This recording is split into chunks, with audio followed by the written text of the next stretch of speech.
இன்றைய நித்திய வார்த்தை பிலிப்பியர் 4:9 சொல்லுகிறது, சமாதானத்தின் தேவன் உங்களோடு இருப்பார். ஆம் என் அன்பு தேவ பிள்ளையே, இந்த நாள் கர்த்தர் சமாதானத்தின் தேவனாக உங்களோடு இருக்கிறார். உங்கள் வேலை சனத்தில், குடும்ப வாழ்க்கையில், ஊழியத்தின் பாதையில் சமாதான குலைச்சலாக இருக்கா? உங்களை யாரும் புரிந்து கொள்ளாதபடி இருக்கிறாங்களா? கவலைப்படாதீங்க. நிறைய நேரங்களில் தனிமை உங்களை வாட்டும். அதன் வேதனை வெளியே சொல்ல முடியாது. உங்களை யாரும் புரிந்து கொள்ளாதபடி எல்லாம் கூட இருந்தோம், உன் இருதயத்தில் சமாதானம் இல்லாதபடி இருக்கும். பண பிரச்சனை, வியாதி, அநேக காரியங்கள். இன்னைக்கு தேவன் சொல்லுகிறார், சமாதானத்தின் தேவனாகிய இருக்கிறவர் உங்களோடு இருக்கிறார். ஆம், உங்கள் துக்கங்கள் எல்லாம் சந்தோஷமாய் மாறப்போகிறது. ஆமீன். அன்பு பிரியமான ஜனமே, சமாதானத்தின் தேவன் அவர் எப்படிப்பட்டவராக இருக்கிறார்?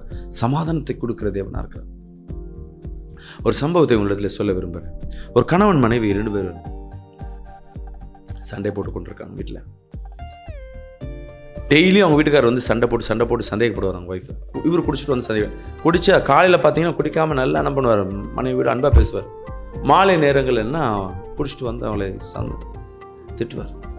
இவங்க வீட்டில் சமாதானமே இல்லை. ஒரு டைமில் செத்துலாமா வாழ்க்கை அப்படின்னு அழுது கொண்டு இருக்கிறாங்க. அழுது கொண்டு தேவ சமூகத்தில் காத்திருந்து இன்னையோடு செத்து போயிடலாம் அப்படி அழுது கொண்டு இருக்க வேலையில் நித்தியம் டிவி அவங்க என்ன பண்ணுறாங்க, பார்த்து கொண்டிருக்காங்க. அதில் ஒரு போதகர் வந்து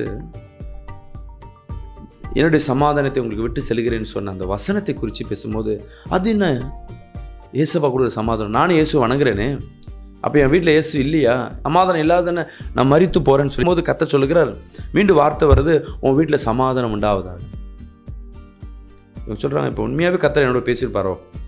சரி, நான் இன்னிலேருந்து என்ன பண்ணுறேன், நான் சமாதானத்தோடு இருக்கிறேன், சமாதானம் இருக்கும், நான் உயிரோடு இருக்கிறேன், நாளைக்கு ஒரு நாள் பார்ப்பேன், நாளைக்கு ஒரு நாள் சண்டை வந்ததுன்னா நான் செத்துருவேன் ஆண்டவர்னு பொருத்தனை பண்ணிவிட்டு அவங்க படுத்துட்டாங்க. ஸோ ஒரு நாள் கடந்து போச்சு. அடுத்த நாள் காலையில் வேலைக்கு வழக்கம் போல் அவங்க வீட்டுக்காரர் தெளிவாயிடுவார், நல்லா அன்பாக பேசிட்டு போயிடுவார். 6 மணி ஆகுது, குடிச்சிட்டு வருவார்ல அவர். 6 மணி வரல, 7 மணி ஆகுது வரல. இவங்க பயந்து இருக்காங்க, எப்போ லேட்டாக அதிகமாக குடிக்கிறாரு, சீக்கிரம் வந்தால் கம்மியாக சண்டை வரும். 8-8:30 மணிக்குள்ளே வர்றாரு. வந்துட்டே பார்த்தா அவர் குடிக்கல, ஸ்ட்ரெயிட்டாக வர்றாரு. நம்ம கேட்குறாங்க, என்னங்க எப்படி இருக்கீங்க, அன்பாக பேசுகிறாரு, என்னங்க குடிக்கலையா நீங்கள்? உடனே அழுகுறாரு. என்னென்னா இவரும் என் மாதிரி குடிப்பதற்காக பைக்கில் போயிருக்காங்க. போனவர் வந்து கல்யாணம் ஆகி இப்போ தான் 1 மாதம், 1 மாதம் குழந்த ஆகுது. பைக்கில் போகும்போது சடனாக அவர் அந்த லைட்டாக குடிச்சிருக்கார் போலுக்கு. காலையில் குடிச்சு இவர் காலையில் குடிக்கல போலுக்கு. பின்னாடி உட்காந்து அப்படியே கேரில் கீழே விட்டுருக்காரு. பின்னோட பஸ்ஸு வந்து ஆக்சிடெண்ட்டில் ஏற்றிடுச்சு. பஸ்ஸு ஏற்றின உடனே ஸ்பாட்டில் மறந்தோம். இவர் அந்த சூழ்நிலை, அவங்க செய்தி அவங்க மனைவிட்டு எப்படி சொல்கிறதுன்னு தெரில. ஃபோன் பண்ணி சொல்கிறாங்க, அவங்க மனைவி கதறுது, என் கணவரை நீங்கள் தான் எட்டு சாவடிச்சிட்டீங்க. அவர் குடிக்காமல் இருந்தால் நல்லா இருந்திருப்பார். அந்த 1 மாதம் குழந்தைக்கு நான் என்ன பதில் சொல்லணும் அழும்போது, இன்றைக்கி அந்த குழந்தைய நான் பார்க்குறதுக்கு கண்ணுக்கு தெரில, என் குழந்தை தான் எனக்கு கண்ணு தெரியுது. அப்போ நானும் எனக்கு எதாவது ஆயிடுச்சுன்னா என் பிள்ளை அனாதே ஆகிடுமென்னு சொல்லிட்டு நான் இன்னிலேருந்து குடிக்கிறத நான் விட்டுட்டேன்னு சொல்லிட்டு அந்த மனைவி கிட்ட கையை பிடிச்சிட்டு அழுவ ஆரம்பித்தார்.